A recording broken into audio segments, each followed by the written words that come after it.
ओम शांति। ओम शांति। आज की तारीख मुरली की है 25/6/66। प्रातः क्लास। डबल ओम शांति। एक शिव बाबा कहते हैं और एक ब्रह्मा बाबा कहते हैं। क्या कहते हैं? डबल ओम शांति। दोनों का स्वधर्म है शांत, और दोनों ही शांति धाम में रहने वाले हैं।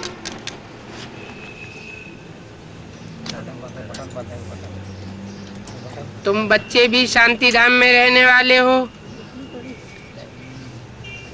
निराकार देश में रहने वाले हो।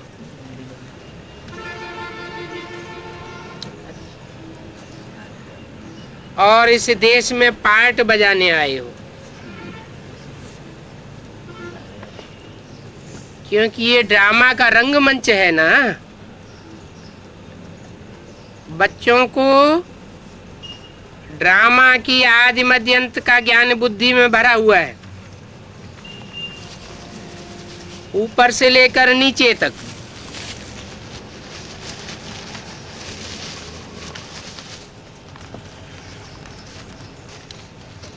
ऊंचते ऊंच भगवान और उनके बाद बच्चे। इन बातों को अच्छी रीति समझो। इन बातों को, ऊंचते ऊंचे भगवान माना भगवान भी ऊंचे और नीचे होते हैं क्या? फिर ऊंचते ऊंचे क्यों कहा है? जरूर कोई किसी को भगवान समझ बैठता है, कोई किसी को भगवान समझ बैठता है। भक्ति मार्ग में माताएं अपने पति को ही पति परमेश्वर समझ बैठती हैं। ऐसे ही दूसरे दूसरे धर्मों में भी अपने धर्म पिता को ही भगवान का साकार रूप मान लेते हैं। कृष्ण के पुजारी कृष्ण को भगवान मान लेते हैं। राम के पुजारी राम को भगवान मान लेते हैं।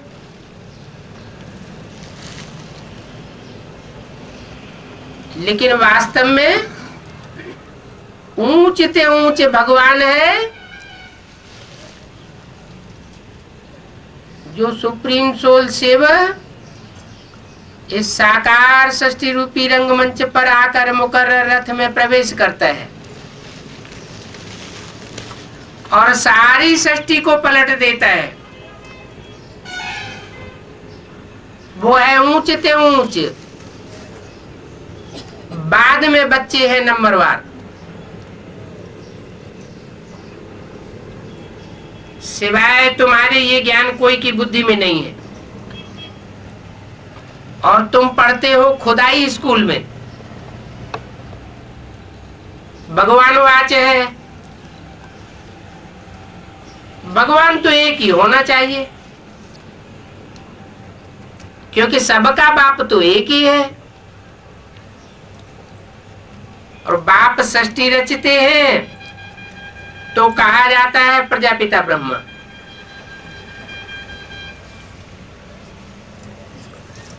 इनको प्रजापिता नहीं कहेंगे। किनको? ब्रह्मा को। प्रजा तो जन्म मरण में आती है।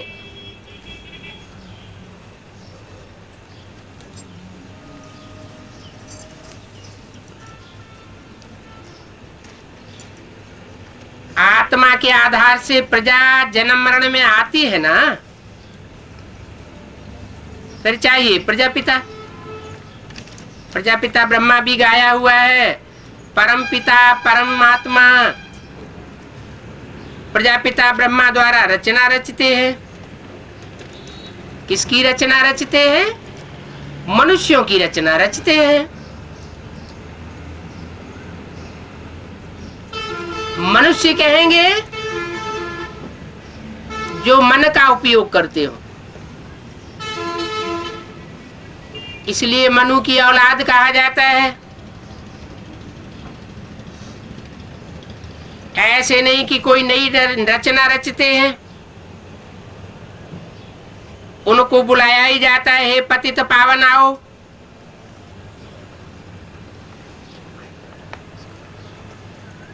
बुलाते हैं तो जरूर इस दुनिया में आवेंगे। जब दुनिया पतित बनती है और उनका अंत होता है, तब ही बाप आते हैं। आते किस लिए हैं? पतित को पावन बनाने के लिए आते हैं। तो जिस काम के लिए आवेंगे, बीच में तो वापस नहीं जावेंगे। दुनिया पतित बनती है, उनका अंत होता है तो आते हैं। अभी तुम जान गए हो कि बाप भी आते हैं एक बार, और कब नहीं आते। लेकिन शास्त्रों में तो इतने अवतार लिख दिए हैं। ये इतने अवतार कहां से आए? वास्तव में वो सब हैं झूठे। भगवान तो एक ही बार आता है। उन शास्त्रों को मिथ्या ज्ञान कहा जाता है, क्योंकि शास्त्र लिखने वाले संगम युग को नहीं जानते कि कौन से पुरुषोत्तम संगम युग में आकर के वो पुरुष स्वरूप आत्मा पुरुषों में उत्तम बना करके जाती है। तो शास्त्र सब झूठे हो जाते हैं।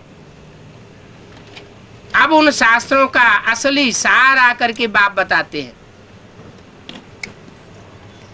कि जो अनेक अवतार लिख दिए हैं,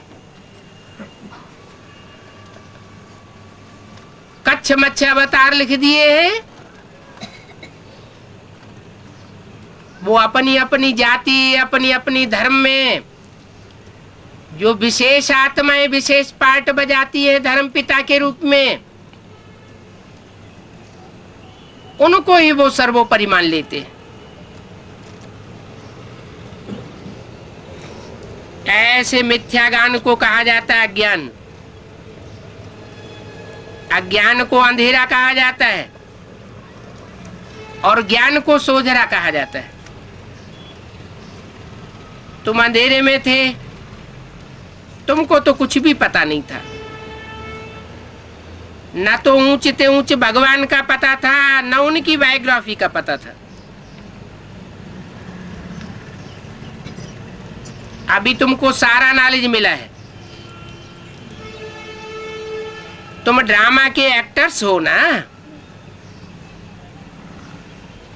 तो ड्रामा के एक्टर्स को अपनी और सबकी एक्ट का जरूर पता होना चाहिए कि क्या क्या पार्ट बजाते हैं, क्योंकि वो होता है छोटा हद का ड्रामा। उस ड्रामा का तो सबको पता पड़ जाता है, लेकिन ये बेहद के ड्रामा का सबको एक साथ पता नहीं पड़ सकता। सब है नंबरवार पुरुषार्थ अनुसार। तुम भी देख करके आते हो, चाहो तो लिख भी सकते हो, याद कर सकते हो। वो ड्रामा तो छोटा सा होता है, यह तो बड़ा बेहद का ड्रामा है जिसको तुम सतयुग से लेकर कलयुग अंत तक जानते हो। अभी तुम बच्चे जानते हो, हमको बेहद के बाप से बेहद का वर्षा मिलता है। उस लौकिक बाप से हद का वर्षा, हद की प्रॉपर्टी मिलती है। बाबा ने समझाया था राजाएं जो बनते हैं वो अगले जन्म में दान पुण्य आदि करने से बनते हैं, और पिछले जन्म में जो दान पुण्य किया है उसके एवज में एक जन्म के लिए राजा बनते हैं। ये 63 जन्मों की बात है। ऐसे नहीं कि वो दूसरे जन्म में भी राजा बनते रहेंगे। एक जन्म में पुरुषार्थ करते हैं तो अगले जन्म में प्राप्ति करते हैं, लेकिन सब तो पुरुषार्थ नहीं करते, सब तो राजा नहीं बनते। इस सृष्टि में तो 500-700 करोड़ मनुष्य आत्माएं हैं। वास्तव में राजा बनने का पुरुषार्थ वो ही करती है जिन्होंने परमात्मा बाप से संगम युग में राजयोग सीखा है। राजयोग सीख करके इंद्रियों को कंट्रोल किया है, मन को कंट्रोल किया है।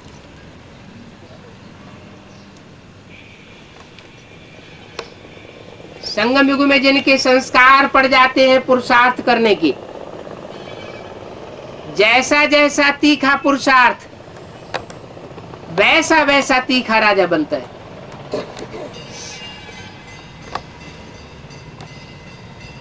बाप आकर के जो पुरुषार्थ कराते हैं वो 21 जन्म के लिए कराते हैं, और 21 जन्म के जो पुरुषार्थ के संस्कार पड़ते हैं नंबरवार पुरुषार्थ अनुसार,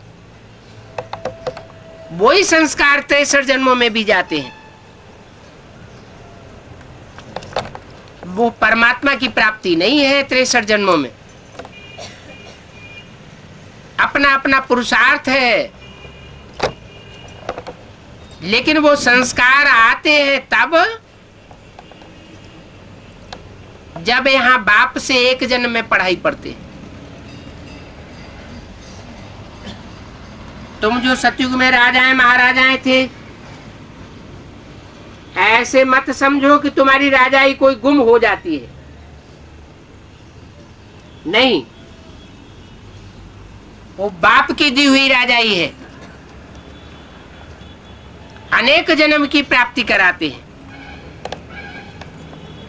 फिर जब भक्ति मार्ग होता है उस समय भी जो जास्ती दान पुण्य करते हैं तो वो फिर राजाई में जाते हैं। ये जास्ती दान पुण्य करने के संस्कार अभी ब्राह्मणों के संगम युग में पुरुषोत्तम युग में धारण करते हैं।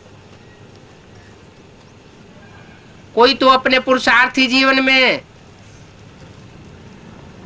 सारा ही त्याग करते हैं। वर्तमान संगम युग में अपने लिए कुछ भी नहीं रखते। कोई सारा त्याग नहीं कर पाते हैं।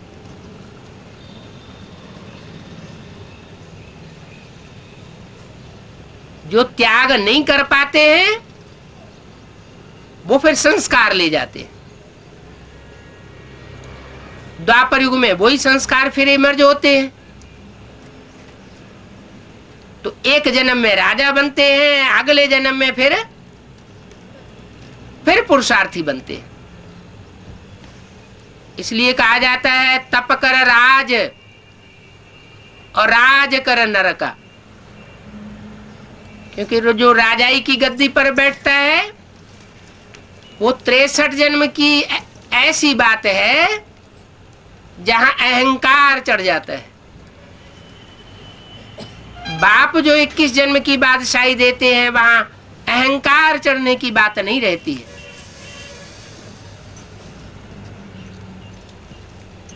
वो होते हैं विकारी राजाएं, और सतयुग त्रेता में होते हैं निर्विकारी राजाएं। तुम जो पूज्य थे सो फिर पुजारी बन जाते हो। वो होता है अल्पकाल का सुख।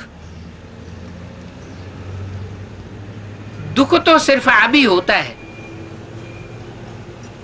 जब तुम तमो प्रधान बने हो। कब बने हो तमो प्रधान? कलयुग में आकर के अंतिम चरण में तुम तमो प्रधान बनते हो। जब रजो प्रधान हो तो इतना दुख नहीं होता है। जब इतना दुख नहीं होता है तो उस समय रावण को जलाते भी नहीं है। जब जास्ती दुख बढ़ जाता है, कोई सहन नहीं कर सकते हैं, तो दुख देने वाले का पुतला बना करके जलाते हैं। तो बच्चों को बुद्धि से काम लेना है कि देखो रजो प्रधान में भी हमको कितना सुख है। वहां कोई लड़ाई झगड़े आदि की बात नहीं होती।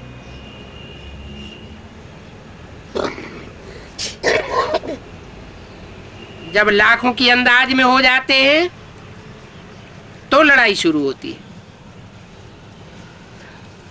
तुम बच्चों को तो सतयुग त्रेता द्वापर में भी सुख है। 3 हिस्सा सुख है और 1 हिस्सा दुख है। दूसरे धर्म वालों के लिए ऐसा नहीं है। दूसरे धर्म की आत्माएं आधा सुख और आधा दुख भोगती है। तुम्हारे अंदर सुख जास्ती भोगने के संस्कार पड़ जाते हैं। जो श्रीमत पर चलते हैं वो जास्ती सुखी होते हैं। श्रीमत पर नहीं चलते हैं तो दुखी होते हैं। तो ये संस्कार अभी आत्मा में भर रहे हैं।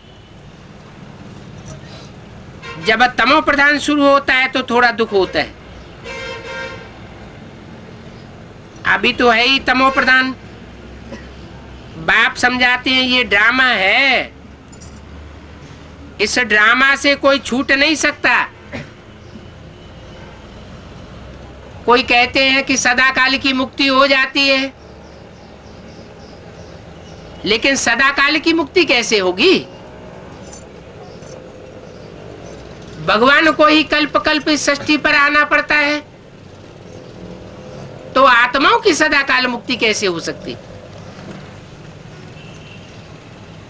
भगवान तो ऊंचते ऊंच गाया हुआ है, उससे ऊंच पाटधारी तो कोई होता नहीं।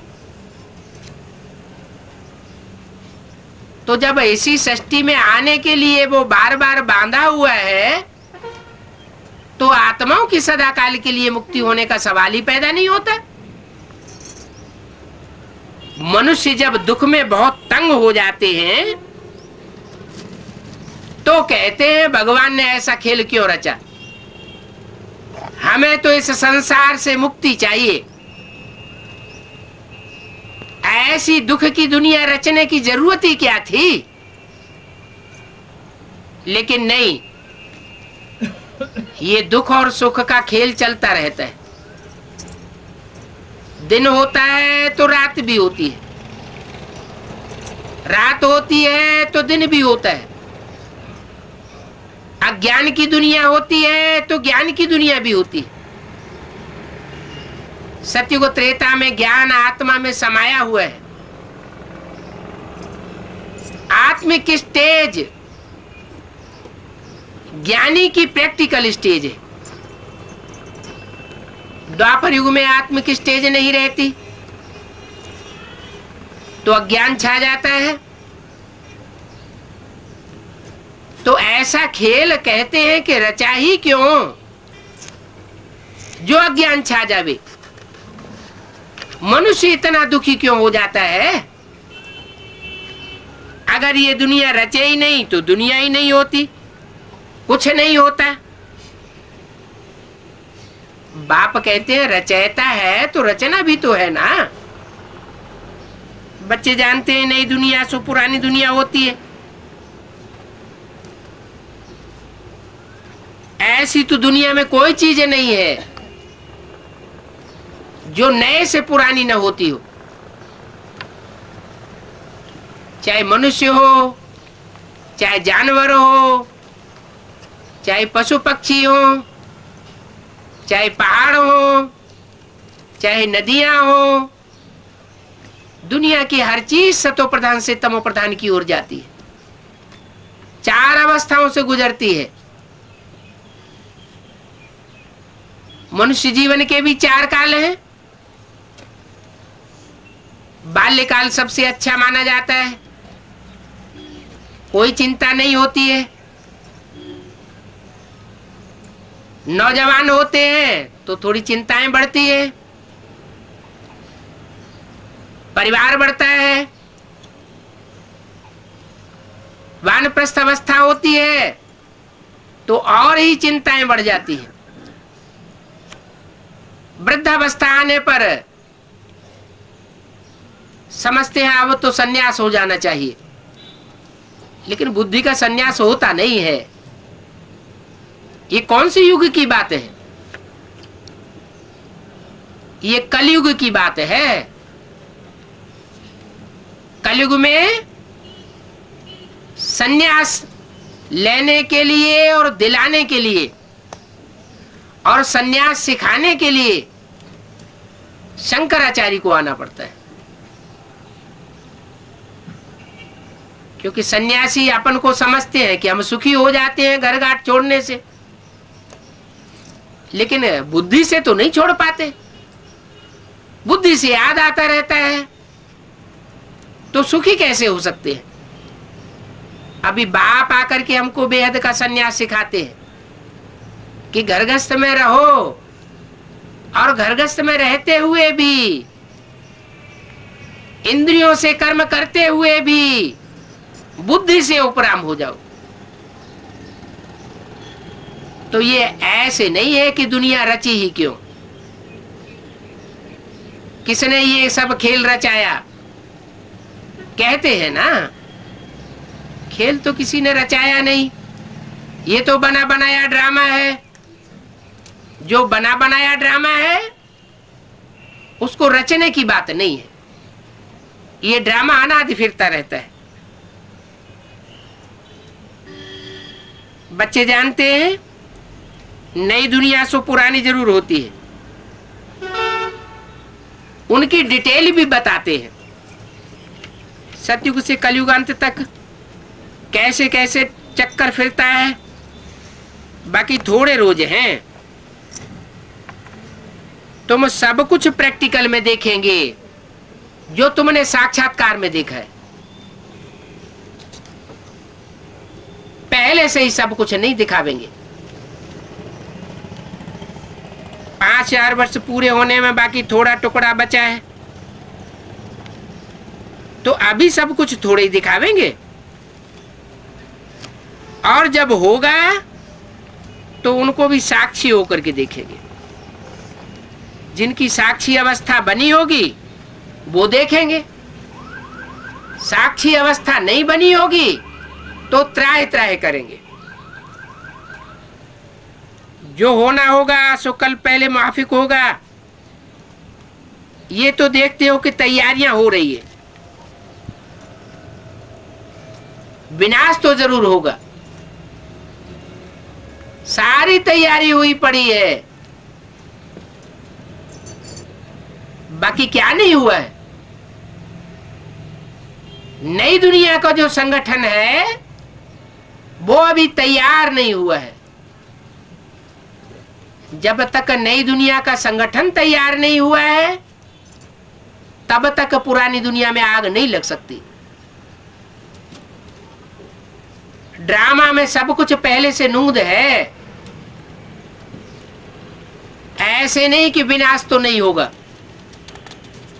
विनाश तो जरूर होगा। अब तुम बच्चों को बाप समझाते हैं,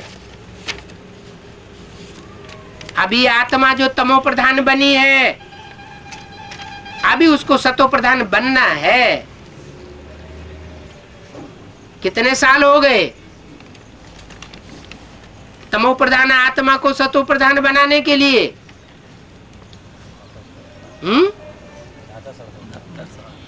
69 साल हो गए। 68-69 साल में अभी तमो प्रधान आत्मा सतो प्रधान नहीं बनी, तो आगे बन जाएगी क्या? है बन जाएगी। कैसे? बाबा बनाने छूमंतर काली करेगा क्या? है जैसे घी में पूड़ी डाली जाती है तो नीचे बैठ जाती है। कब तक नीचे बैठी रहती है? जब तक पकेगी नहीं तब तक नीचे, और जब पक जाएगी ऊपर आ जाएगी तो ऊपर आ जाएगी। तो ब्रह्मा को विष्णु बनने में कितना टाइम लगता है?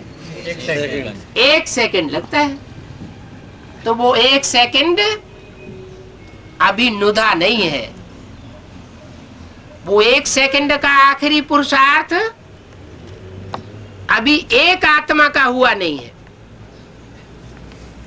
जिसके लिए बोला है एक के पतित बनने से सब पतित बन जाते हैं, और एक के पावन बनने से सब पावन हो जाते हैं। तो वो एक कौन है?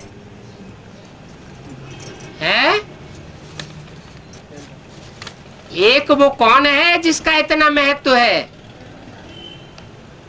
हैं? राम बाप है? हैं? राम बाप के लिए कहा है ये कि एक के पतित बनने से सब पतित बन जाते हैं, एक के पावन बनने से सब पावन बन जाते हैं। अच्छा, द्वापर युग की आदि हुई तो सबसे जास्ती पतित उस समय कौन बना?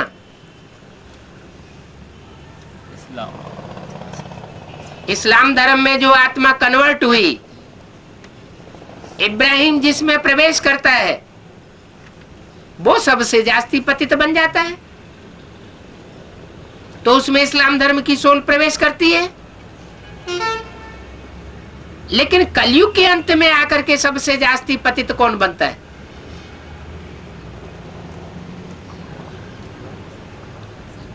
उत्थान और पतन भारत की कहानी है।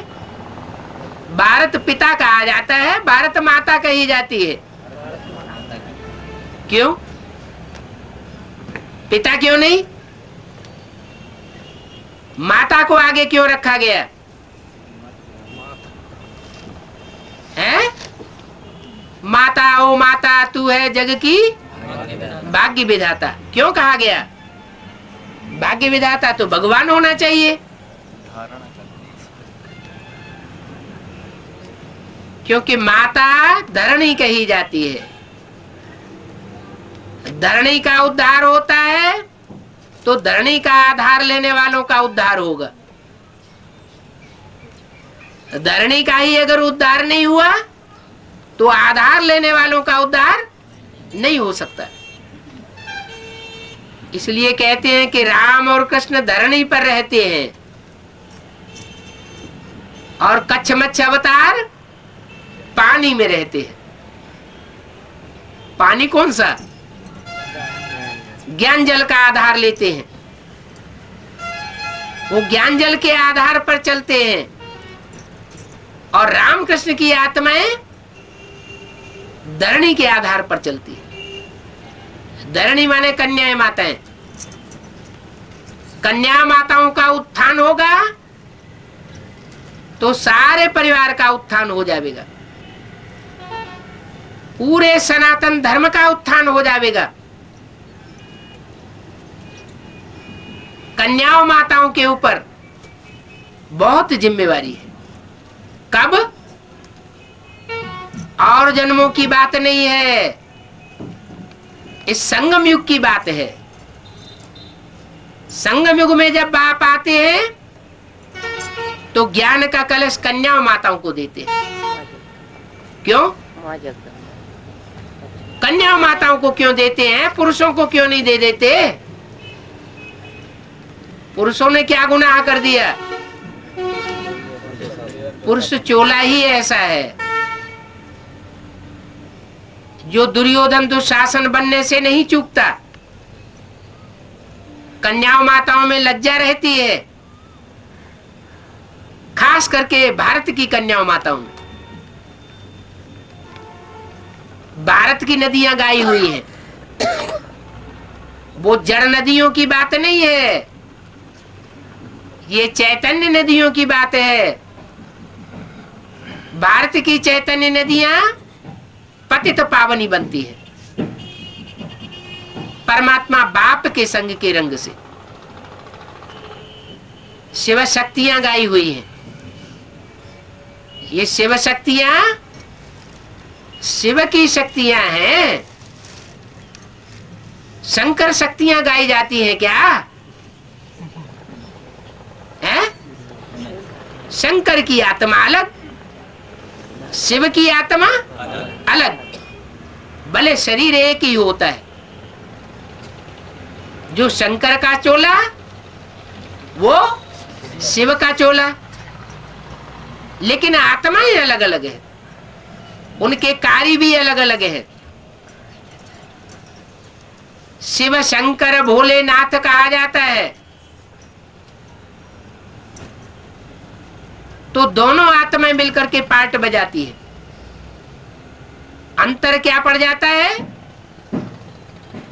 कोई का लगाव चोले के साथ हो जाता है और कोई की बुद्धि में रहता है कि इस चोले में विशेष पार्टधारी आत्मा सुप्रीम सोल है। कोई तो उस डब्बे में शिव को देखता है, कोई उस डब्बे में शंकर को देखता है।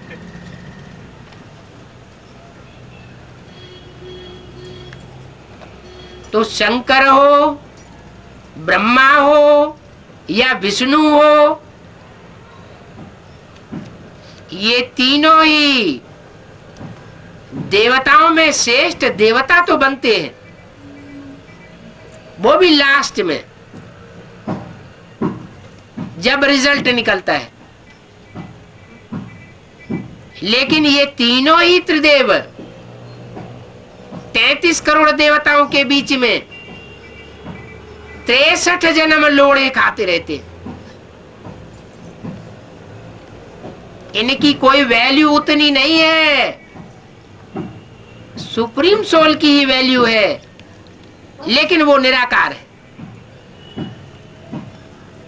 अजन्मा है। इसकी उसकी वैल्यू को पहचाना नहीं जा सकता जब तक कि वो किसी साकार तन में प्रवेश न करे। इसलिए ये मजबूरी है क्या सुप्रीम सोल की? क्या मजबूरी है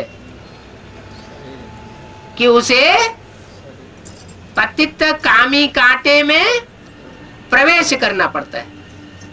क्यों प्रवेश करना पड़ता है? फूलों में प्रवेश कर जाए,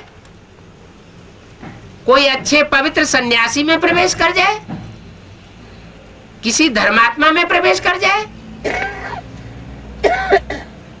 नहीं, पतित को पावन बनाना यही विशेषता है। पावन को पावन बनाना ये कोई विशेषता नहीं है। जो नीचे गिरा हुआ है उस नीचे गिरे हुए को ऊपर उठाना ये श्रेष्ठ कार्य है। गिरे हुओं को तो सारी दुनिया गिराती रहती है। आज दुनिया में गरीब गरीब होते जा रहे हैं और जो धनवान है वो धनवान होते जा रहे हैं। इस परंपरा को कोई रोकने वाला नहीं दिखाई देता। अभी भगवान बाप आकर के कहते हैं मैं गरीब निवाज हूं, मैं गरीबों को आकर के उठाता हूं, धनवान को आकर नहीं उठाता। बेसिक नॉलेज में भी जब तक साकार तन में प्रवेश करते रहे कोई करोड़पति अरबपति ज्ञान में नहीं आए।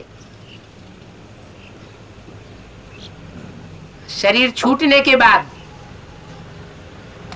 फिर चाहे जो कुछ होता रहे,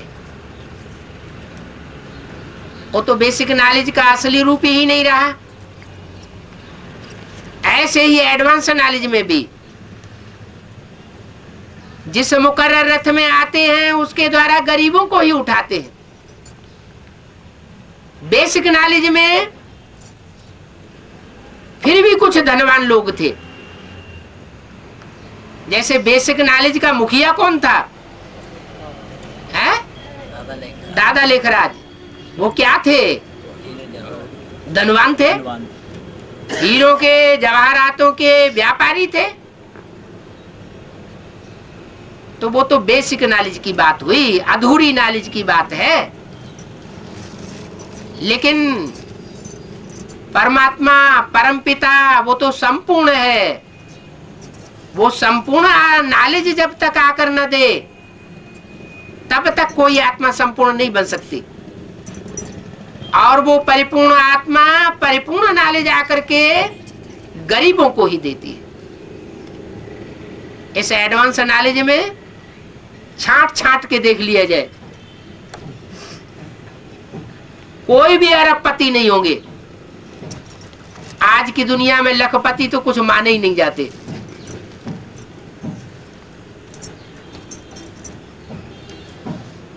तो नीचे कोई आकर के ऊंचा उठाता है। जो बैगर बनते हैं वो प्रिंस बनते हैं यहाँ। इसलिए बैगर टू प्रिंस गाया हुआ है। सुप्रीम सोल आता है तो भारत जो दर दर का भिखमंगा बन जाता है, विदेशियों से भीख मांगते हुए दिखाया गया, उसी भारत को इसी जन्म में आकर के सरताज बना देता है, विश्व का मालिक बना देता है। इसलिए झंडा यादगार बना हुआ है। विश्व विजय करके दिखलावे तब होवे प्रणपूर्ण हमारा। झंडे में जो 3 वस्त्र हैं वो शरीर रूपी वस्त्र की यादगार है। जरूर ऐसे 3 वस्त्र हैं जो 3 प्रकार के विशेष संस्कारों को धारण करने वाली आत्माएं हैं। लाल रंग क्रांति का सूचक है। क्रांति माना संपूर्ण परिवर्तन। संकल्पों की खूनी कांति से लेकर के स्थूल खून खराबा तक सारी दुनिया की पूरी खूनी क्रांति होती है। मन बुद्धि रूपी आत्मा भी बदल जाती है, जो संकल्प विकल्प करने वाली है। और शरीरों में जो खून तामसी बह रहा है वो तामसी खून भी बदल जाता है। शरीर भी सात्विक बन जाते हैं और आत्मा भी सात्विक बन जाती है। तो इस पतित नीचे गिरी हुई दुनिया को ऊंचा उठाने के लिए परमात्मा बाप को आना पड़ता है। लेकिन जब वो आता है तो दुनिया में माया का पाम्प एंड शो इतनी तीव्र गति से बढ़ता है कि जो माया का पाम्प एंड शो फैलाने वाली दूसरे धर्म की आत्माएं हैं,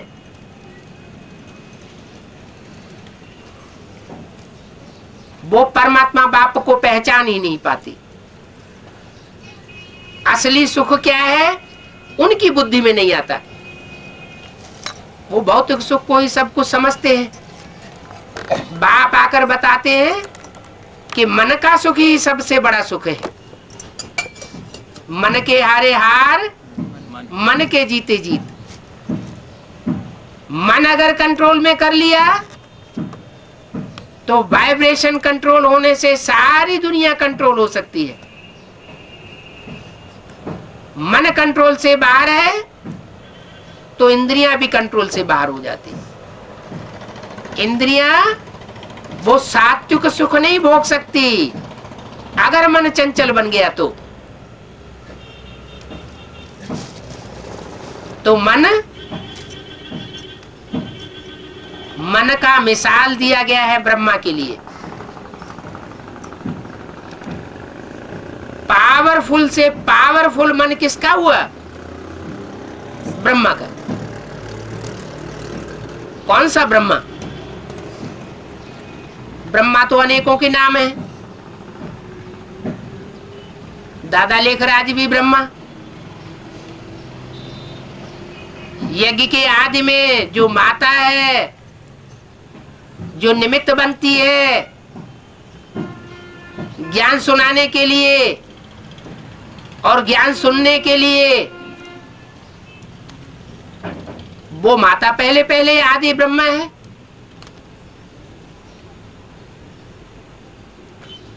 फिर ब्रह्मा का शरीर छोड़ने के बाद, इन दोनों ही आत्माओं का शरीर छूटने के बाद जो दोबारा जन्म होता है वो आत्मा भी ब्रह्मा के रूप में है, क्योंकि सुप्रीम सोल प्रवेश करता है। रुद्रमाला के सभी मणकों में प्रवेश होता है। उनमें से आदि माता भी है तो आदि पिता भी है। एक है प्रजापिता ब्रह्मा और एक है आदि ब्रह्मा। तो ब्रह्मा अनेकों के नाम हो जाते हैं, लेकिन वो कौन सा ब्रह्मा है जो पहले ब्रह्मा से विष्णु बनता है? दादा लेखराज ब्रह्मा या प्रजापिता ब्रह्मा? नहीं, प्रजापिता अकेला कुछ नहीं कर सकता, क्योंकि उसमें है सुप्रीम सोल। सुप्रीम सोल अपने को आगे नहीं कर सकता। बाप किसके द्वारा प्रत्यक्ष होते हैं? बच्चों के द्वारा प्रत्यक्ष होते हैं। बाप तो समर्थ है, तो समर्थ बाप बच्चों को पहले समर्थ बनाता है। जो कहते हैं सन सोज फादर, फादर सोज सन्स।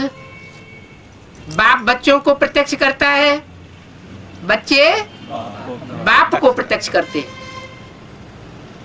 लेकिन दोनों में पावरफुल कौन है?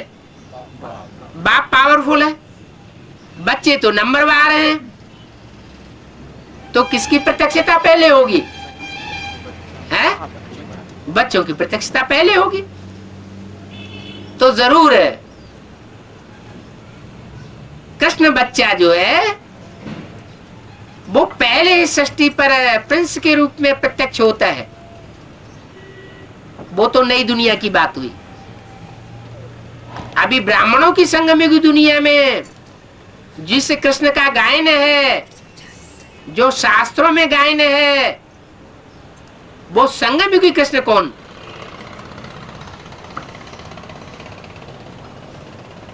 ब्रह्मा की सोल, दादा लेखराज जो अगले जन्म में कृष्ण बच्चे के रूप में जन्म लेता है, वो आत्मा अभी किस तन में विशेष रूप से प्रत्यक्ष होती है? शंकर में कहें तो अधूरा चंद्रमा के रूप में दिखाई गई है, यह संपूर्ण चंद्रमा के रूप में दिखाई जाती है। अधूरा चंद्रमा है। संपूर्ण चंद्रमा कब है?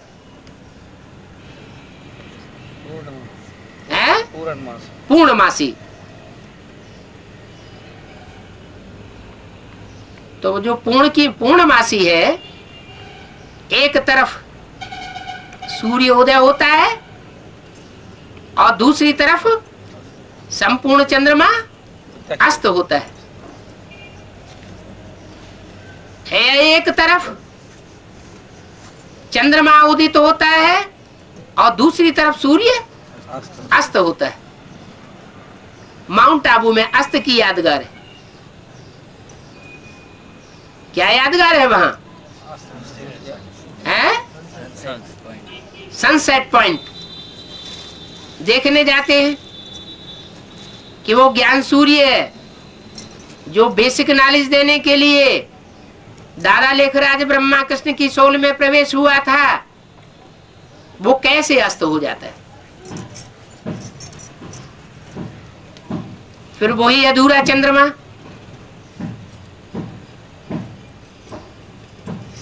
और सुप्रीम सोल तीसरे नेत्र के रूप में और अर्धचंद्र के रूप में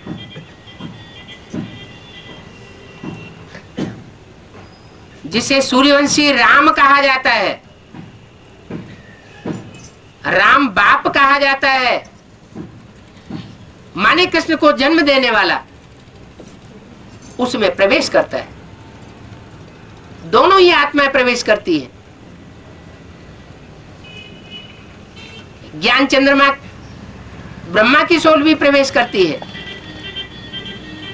वो ज्ञान सूर्य सदाशिव शिव नेत्र के रूप में प्रवेश करता है।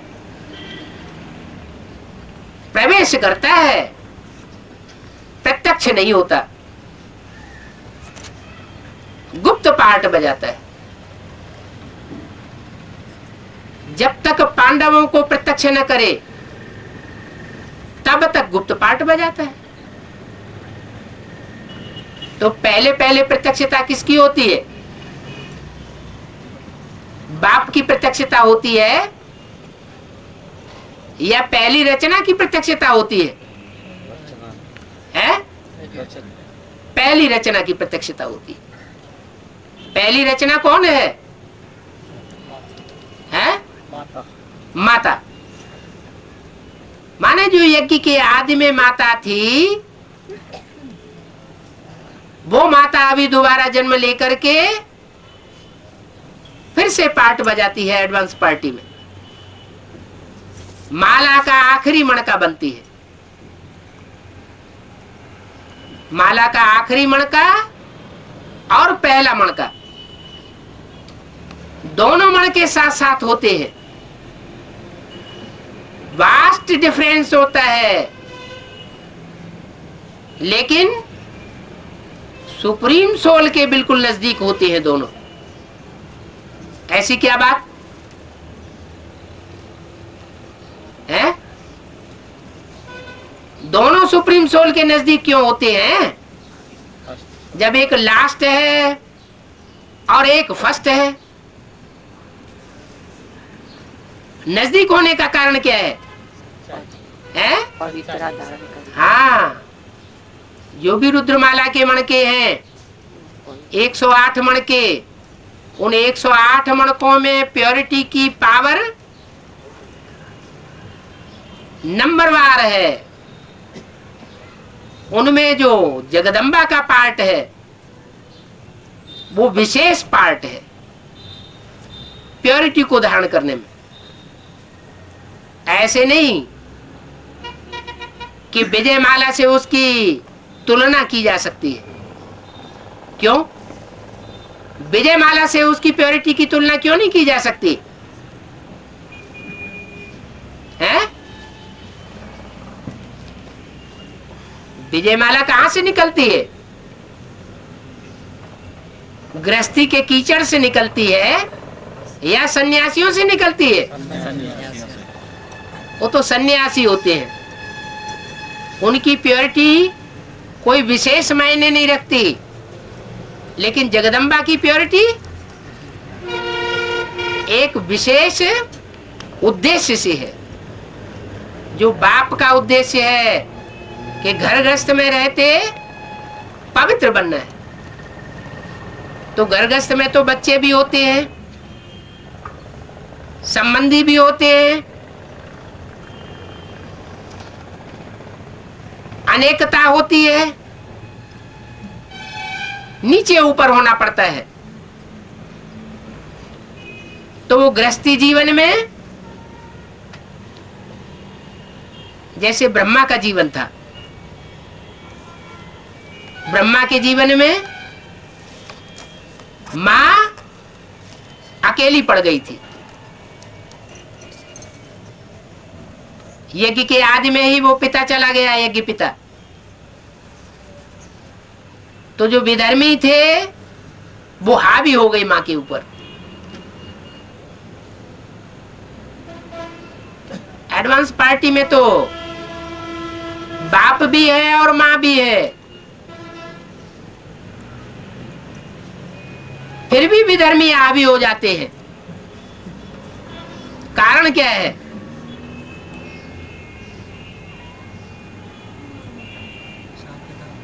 क्या हिसाब किताब है? सामंजस्य क्यों नहीं? क्योंकि कृष्ण की सोल को ब्रह्मा के रूप में जो सहन शक्ति का पार्ट बजाया था, उसके उल्टा भी पार्ट बजाना पड़ता है। बेसिक नॉलेज में सहन शक्ति की चरम सीमा पर आरूढ़ होकर के पार्ट बजाया। अब वही आत्मा आदि माता में प्रवेश करके सामना करने का पार्ट बजानी है। वो आसुरी शक्तियों का सामना करना ये शंकर का कार्य नहीं है। शंकर तो कुछ नहीं करता, क्योंकि उसमें तो शिव है। शिव को तो अकर्ता कहा जाता है। इन आसुरी शक्तियों का मुकाबला कौन करेगा? जगदम्बा करेगी। जगदम्बा भी इंस्ट्रूमेंट है। वास्तव में कौन सी आत्मा करेगी? ब्रह्मा की सोल करती है। जगदम्बा है शरीर और आत्मा है कृष्ण की सोल, दादा लेखराज ब्रह्मा। तो वो सामना करके, मुकाबला करके आसुरी शक्तियों को ध्वस्त करती है।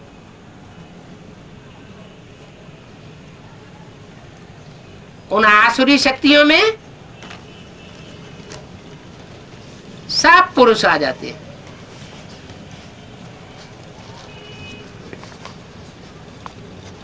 आज घर घर में देखा जाए, चाहे एडवांस में देखा जाए, चाहे बेसिक में देखा जाए, पुरुष प्रकृति माताओं कन्याओं के ऊपर हावी बनी पड़ी है। कन्या ज्ञान में चलना चाहती है, पूरा परिवार भले एडवांस में है, लेकिन बाप की इच्छा नहीं। मां चाहती है कन्या सरेंडर हो जाए, बाप विरोध कर देता है, क्योंकि हावी हो जाता है। माताएं तो पहले ही बंधी हुई होती है, तो बंधी हुई माताएं तो कुछ विरोध कर भी नहीं सकती। अब माताओं में सबसे बड़ी माता कौन है? तो जो सबसे बड़ी माता का पार्ट बजाती है, उसकी स्थिति और माताओं के मुकाबले ऊंची होगी या नीची होगी? इसलिए बोला है गीता पूरी ही खंडन की हुई है।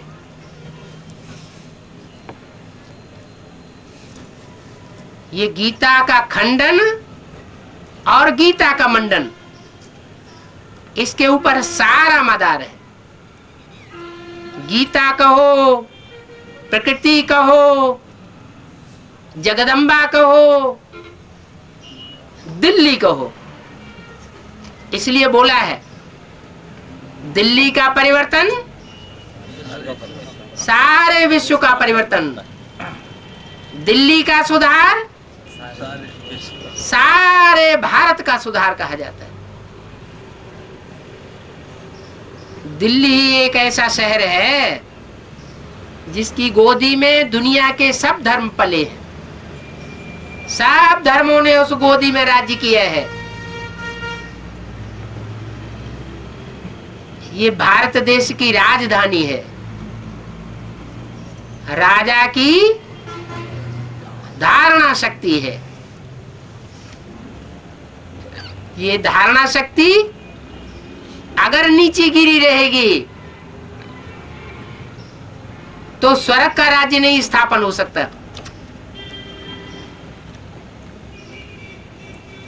और उठेगी कैसे? पुरुषों ने तो गिराया, उठेगी कैसे? ज्ञान सुना करके नहीं उठेगी। क्या? धारणाओं का पाठ पढ़ाने से नहीं उठेगी, क्योंकि चैतन्य आत्माओं को तो ज्ञान सुना करके उठाया जा सकता है। प्रकृति चैतन्य है या जड़त्वमयी है?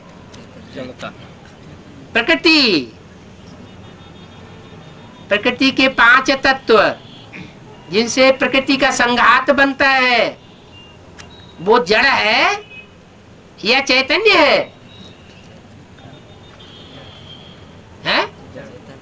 ज्ञान कौन समझता है ज्यादा? पुरुष समझता है या स्त्री ज्यादा ज्ञान समझती है? ज्ञान की गहराई में जास्ती कौन जाता है? पुरुष वर्ग जाता है ना। पुरुष माना चैतन्य, प्रकृति माना जड़त्व। जहां जड़त्व होता है वहां कुछ न कुछ हठबाधिता आ जाती है। इसलिए ब्रह्मा को कौन सा रूप दिया है? नंदीगण, बैल का रूप दिया है। बैल माना अड़ियल, कोई न कोई बात में अड़ जाता है,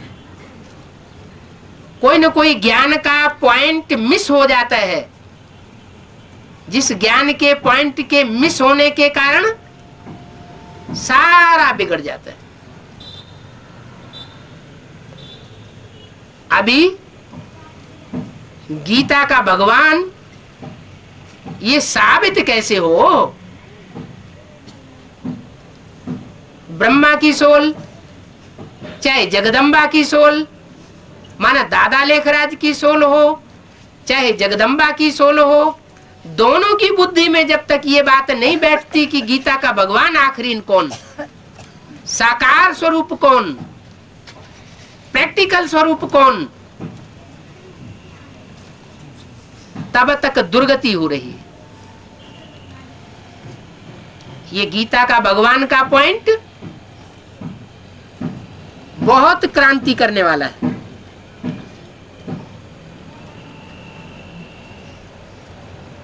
बहुत से तो बेसिक नॉलेज में चलने वाले अभी भी ये नहीं जानते हैं कि गीता का भगवान कौन। ब्रह्मा कुमारियां कहें तथाकथित तो कोई बात नहीं, उनकी बुद्धि में तो यही बैठा है कि दादा लेखराज ब्रह्मा वही गीता का साकार भगवान है, एवर लास्टिंग है, इसके अलावा और कोई भगवान का रूप नहीं है। लेकिन एडवांस में भी बहुतों की बुद्धि में नहीं है कि गीता का भगवान आखिर कौन है। अगर एडवांस में भी सबकी बुद्धि में ये बैठ जाए तो ये गुटबाजियां सब समाप्त हो जाए,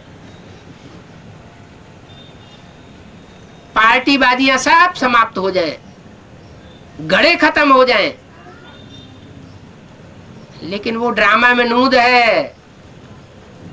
कहते भी हैं जब दुनिया का विनाश होता है तो 9 ग्रह आपस में टकराते हैं,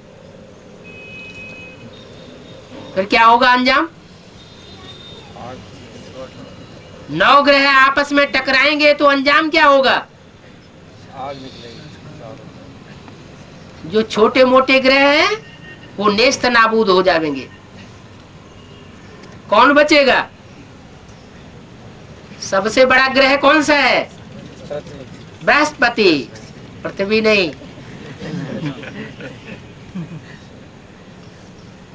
तो जो ज्यादा पावरफुल होगा वो बचेगा, और जो कमजोर होंगे वो सब टूट जाएंगे। जिसमें जास्ती सहन शक्ति होगी वो बचेगा। तो 9 धर्मों में सबसे जास्ती सहन शक्ति का परिचय किसने दिया? सूर्य ने दिया, चंद्रमा ने दिया, इस्लाम ने दिया, बौद्ध ने दिया, किसने दिया है? ज्ञान चंद्रमा ब्रह्मा ने दिया। तो जब विनाश होगा तो दुनिया में या तो बहुत ही सहनशील बचेंगे या तो बहुत ही पावरफुल बचेंगे, सामना करने वाले। बाकी सब खेल खलास हो जाएंगे। ओम शांति।